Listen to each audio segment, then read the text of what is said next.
Boa noite, meu querido amigo, minha querida amiga da rede. Nós vamos neste momento dar sequência no nosso curso da criação à eternidade, a longa jornada dos filhos de Deus. Se você ainda não viu as 19 primeiras aulas, vai lá no meu canal no YouTube, Edivandro Corrêa, e veja as aulas, nos acompanhe e também se inscreva lá para nos ajudar. Eu tenho certeza que Deus irá falar contigo e muito acrescentará na sua fé e no seu conhecimento. Glórias a Deus. Nós vamos dar sequência então aonde paramos na última aula, falando da história da igreja, a história de nossos irmãos que viveram durante a igreja primitiva.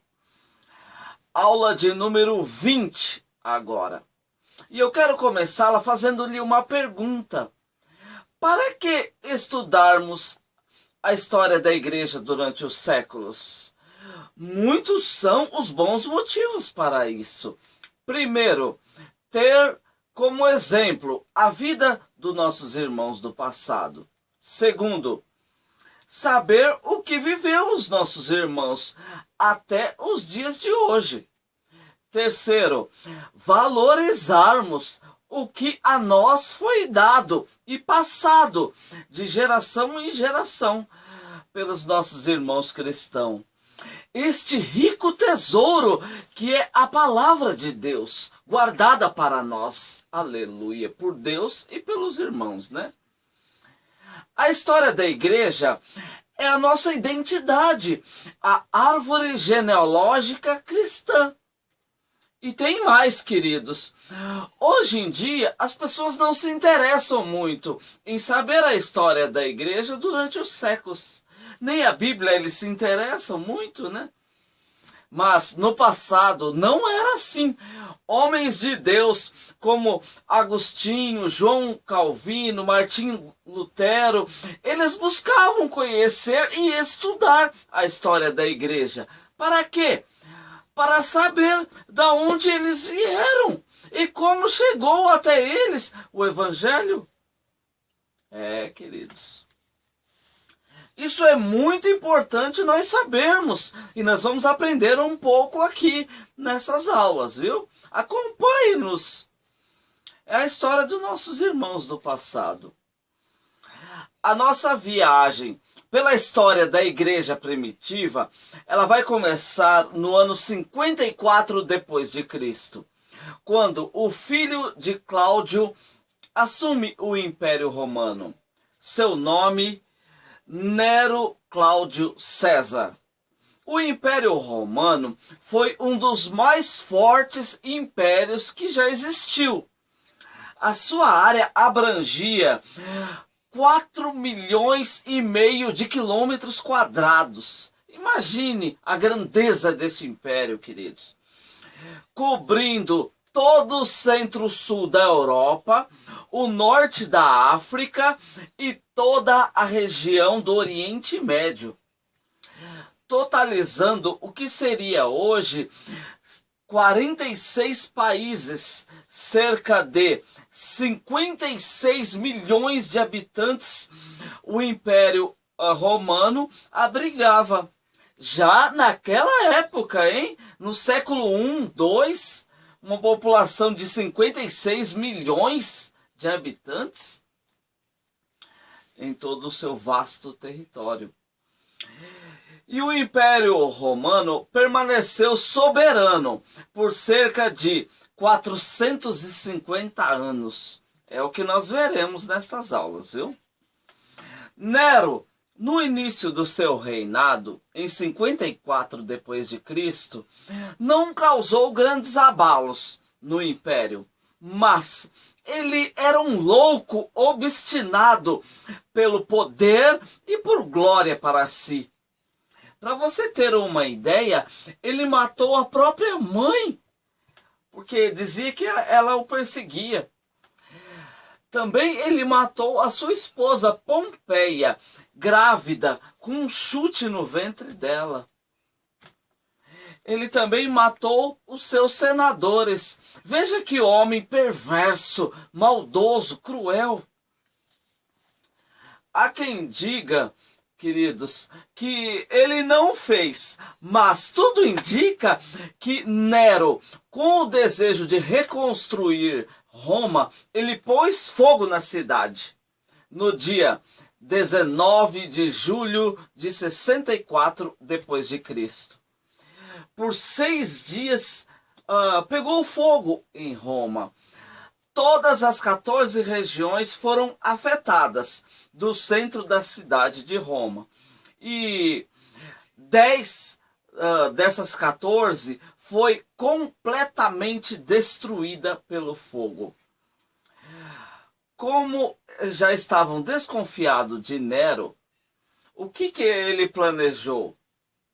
E ele falou: a região que não foi totalmente destruída foi aonde moram os cristãos. Então foram eles que puseram fogo na cidade, disse Nero. Daí então, queridos, você imagina, começou uma terrível perseguição e morte aos cristãos. Dá-se início, então, a uma cruel, implacável perseguição romana aos cristãos que estavam ali na região do Império. Centenas de milhares mortos, como tocha humana, servindo de espetáculo no Coliseu, onde feras famintas comiam famílias inteiras de cristãos, que não reagiam, mas naquele momento oravam e cantavam a Jesus, enquanto eram martirizados e mortos por amor a Jesus Cristo, não negando ele. Queridos, que coisa terrível que sofreu os nossos irmãos do passado, mas não negaram a fé em Jesus Cristo. Que exemplo tão grande para nós, hein, queridos? No ano 68 depois de Cristo, Nero, não aguentando as pressões do governo e do povo, e ele se suicidou. Mesmo em meio a tantas perseguições, os cristãos então fugiam por toda a parte, e o cristianismo crescia para onde eles iam fugido. E eles levavam o nome de Jesus e a obra salvadora da cruz. Aleluias. Tertuliano disse: o sangue dos mártires era como a semente da igreja. Ou seja, por toda a parte eram mortos cristãos. Mas quanto mais se martirizava, mais crescia o número de fiéis a Jesus. Aleluias. Então, com a morte de Nero, houve uma crise política no Império. E aí, então, o general Vespasiano assumiu o poder em 69 depois de Cristo. Nós vamos voltar a dar uma olhada para Israel nessa época. No ano 70 depois de Cristo, a profecia de Jesus, que está em Mateus 24:1, se cumpriu. Vamos ler o que o Senhor profetizou? Mateus 24:1. E quando Jesus ia saindo do templo, aproximaram-se dele os seus discípulos, para lhe mostrar a estrutura do templo. Jesus, porém, lhes disse: não vedes tudo isso? Em verdade vos digo que não ficará aqui pedras sobre pedras que não seja derribado. Meus queridos, então Jesus já profetizou que a cidade e o templo iriam abaixo Por quê? Porque eles rejeitaram a salvação e o Salvador Jesus Cristo. Então nós vamos ver agora a destruição de Jerusalém e do templo. A queda de Israel. Vamos ver então como que se deu esse triste fato. Primeiro, já havia muitas tensões religiosas em Israel. Segundo, como sempre, alta nos tributos cobrados de Roma, os impostos aos judeus, né? E para complicar mais, o procurador da Judeia, no ano 66 depois de Cristo, o nome dele era Gesso Floro. Ele pegou 17 talentos de tesouro do templo e, com isso, estourou-se uma revolta judaica. Primeiro, o povo zombou do procurador Floro e eles saíram pelas ruas de Jerusalém e recolhiam moedas como se estivesse arrecadando esmola para o procurador. Quer dizer, uma zombaria contra o procurador de Roma. Lógico que Floro iria se irritar e, né, ele iria sair a perseguir os rebeldes. E ele saiu e crucificou muitos em Jerusalém. E aí, na sequência, o filho do sumo sacerdote de Jerusalém, ele organizou a tomada do templo e também a fortaleza Antônia e a fortaleza Massada. Os rebeldes também conquistaram Chipre e também a Judéia, Idumeia e o sul da Galileia. Então, esses judeus, eles se organizaram e saíram tomando as fortalezas, né? As regiões fortes, e o templo, eles tomaram posse. Então aí dá-se início à investida romana, a represália romana. Lógico, Roma não iria deixar os rebeldes tomar posse de Israel, né? Lógico que não. Então eles investiram contra os judeus, os romanos. Liderado pelo general Tito, o filho do imperador, que era Vespasiano, de 69 a 79, Tito, com o seu forte exército romano, destruiu e matou todos que eles viam pelo caminho de Israel. Na Judéia, tinha um líder judeu, ele viu que não venceria e se rende. O nome dele era Joséfo. Depois, esse seria um historiador, o Flávio Joséfo. E muito do que nós vamos contar da história da igreja, ele deixou escrito em seus livros. A história da igreja primitiva, um dos autores é esse que nós temos hoje, as histórias. Quando os romanos chegaram em Jerusalém, eles viram que os muros e os portões eram muito fortes e eles não podiam adentrar na cidade. Então o jeito foi sitiar a cidade, ou seja, cercá-la com guardas. Então aí ninguém entrava e ninguém saía de Jerusalém. Este cerco durou cerca de 6 meses, em média, né? Não sabemos o tempo certo. Segundo Flávio Joséfo, era a época da Páscoa. Então, havia centenas de milhares de pessoas dentro da cidade murada de Jerusalém. Então, ao passar os dias e os meses, coisas terríveis começaram a acontecer lá dentro. Assaltos, assassinatos em massa, mortos pelas ruas, doentes de fome, morrendo. por todo o tempo.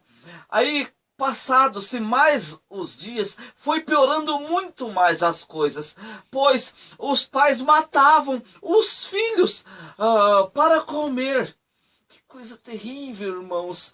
Outros já começaram a comer até os corpos mortos ou qualquer coisa que fosse possível engolir. Eles comiam. Veja que situação trágica ficou Jerusalém, cercado pelos romanos. A cada dia, cerca de 500 pessoas saíam pelo muro e fugiam, né? E aí, pegos imediatamente pelos soldados romanos, eles eram mortos, crucificados. Até que no ano 70 depois de Cristo, já estava impossível suportar. E as muralhas de Jerusalém caíram abaixo. A história conta que morreu cerca de, em média, 1.300.000 judeus, mas 8 milhões do povo de Israel, por toda a parte, foram feitos escravos. O resto da nação foi espalhados, humilhados, escarnecidos, povo sem pátria, sem valor, por todo o mundo afora. De Israel, Jerusalém, o templo, o fogo ruiu tudo. O que sobrou hoje foi parte só do muro externo, o muro das lamentações, que nós temos até hoje, onde os judeus vão orar e todos os povos vão, Do templo, até os alicerces foram revirados em busca do ouro que derreteu e escorreu pelas fendas do piso e das colunas, devido ao fogo,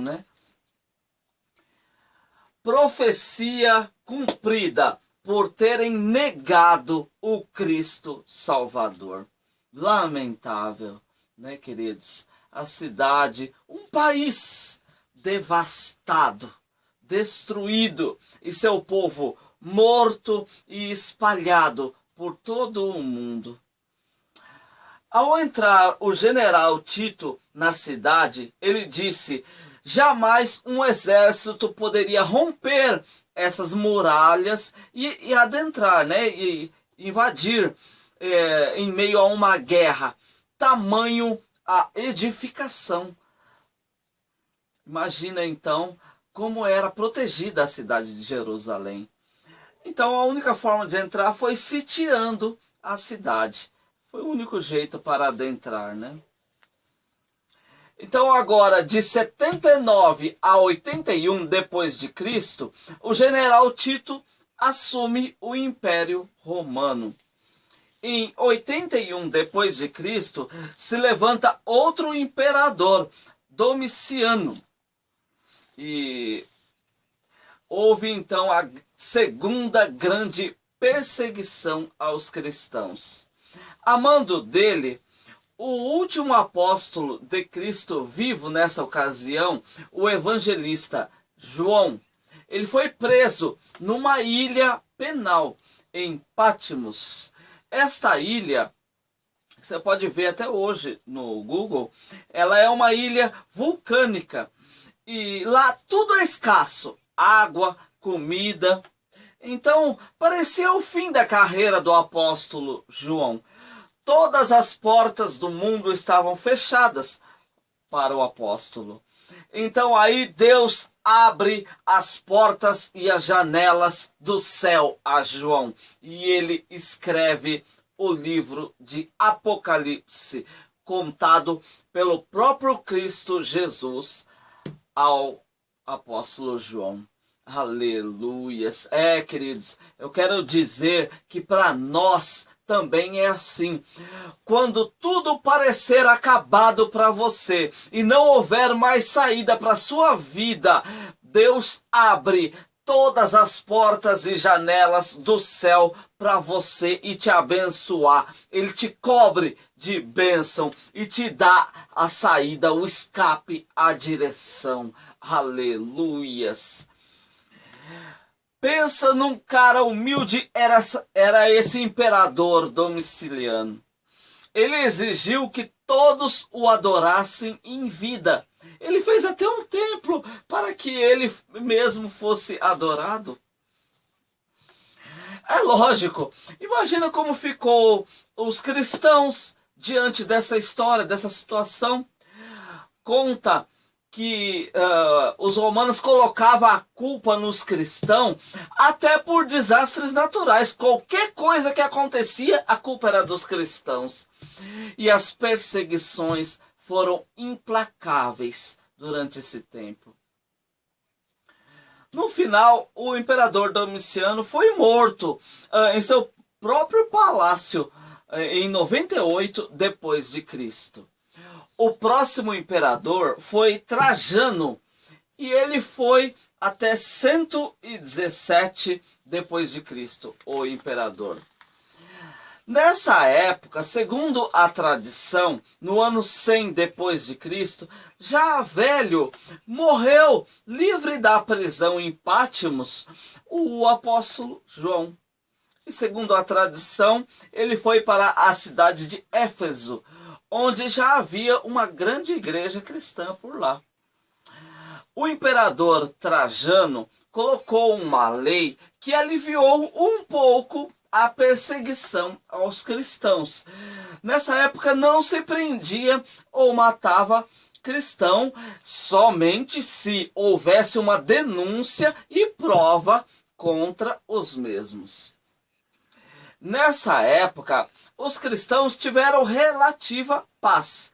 Mas é claro, sempre havia o receio, né, de um vizinho ou um perseguidor, um invejoso de plantão que vinha e entregava, acusava o irmão cristão. Aí ele era penalizado, até com a morte. Depois de 117 a 138 depois de Cristo, o imperador foi Adriano. Esse seguiu o mesmo ritmo, a lei de Trajano. Assim como também o próximo, Antônio Pio, de 138 a 161 depois de Cristo. Eles prendiam e matavam cristãos, só mediante a denúncias claras, né? Então, em 161 depois de Cristo, veio o imperador romano Marco Aurélio e seguiu duras perseguição aos cristãos. Eu tenho aqui alguns nomes importantes da história que ficou registrado. Os pais da igreja, discípulos dos apóstolos, que morreram martirizados no tempo desses imperadores aqui. Lógico que são pouquíssimos nomes, né? Porque eram centenas, milhares de mortos, quase que diariamente, no tempo dessas perseguições. Mas eu tenho alguns nomes que ficaram durante a história e eu vou passar para vocês. O primeiro exemplo, Inácio de Antioquia.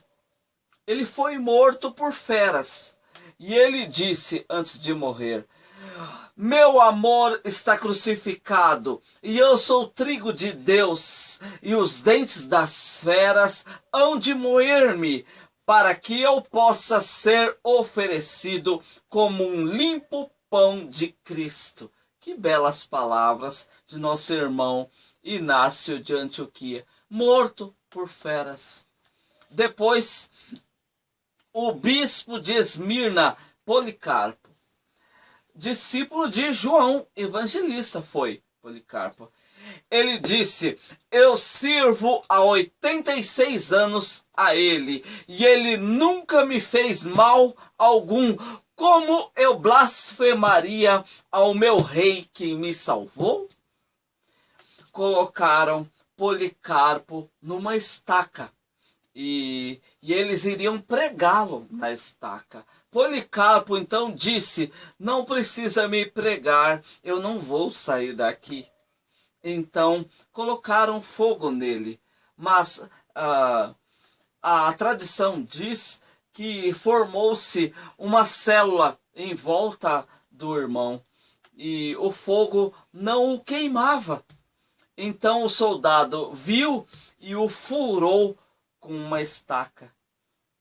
E aí nosso irmão adorou o Senhor, martirizado, queimado vivo. Muitos outros foram os mártires, como tenho dito, que nós não sabemos quem foram e de qual forma cruel e sanguinária eles morreram. Mas sabemos que foram muitos, centenas e centenas.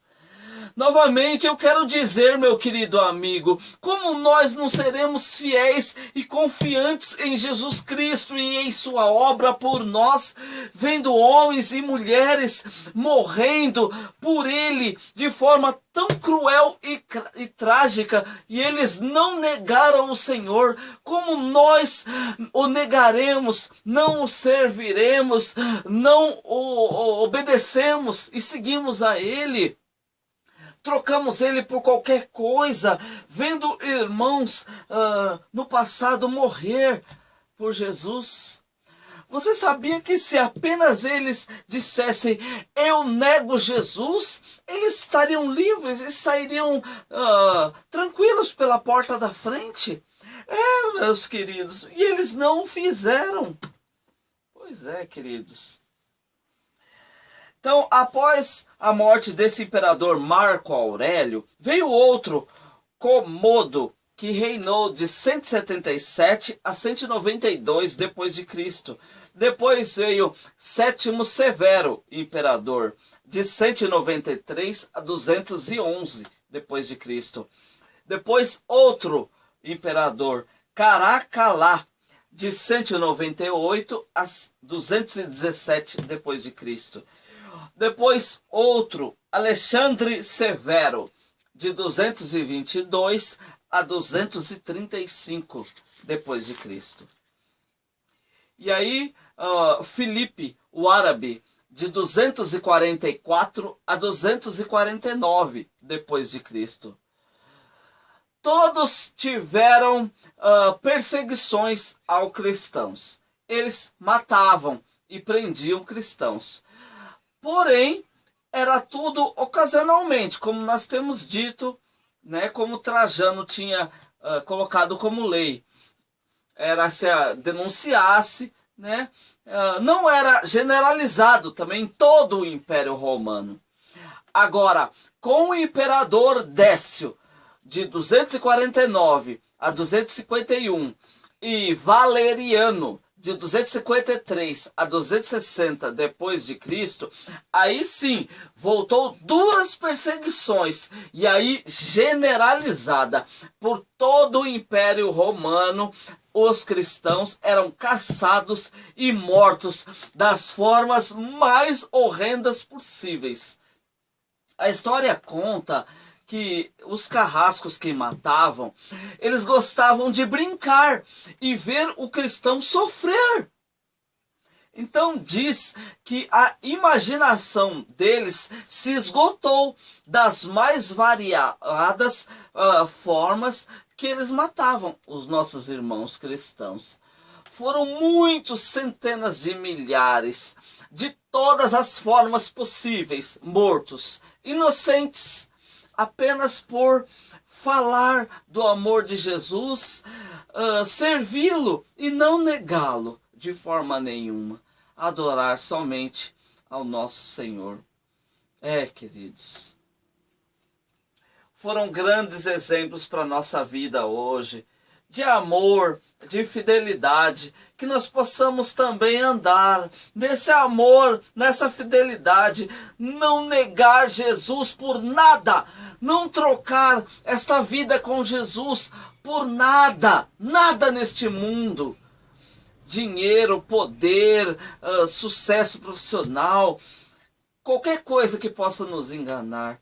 Esses irmãos foram grandes exemplos. Muito bem, meus queridos. Aqui nós concluímos essa aula. Na semana que vem nós iremos dar sequência na história da igreja primitiva. Que Deus o abençoe e o guarde. E até a próxima, se assim o Senhor permitir. Graças a Deus.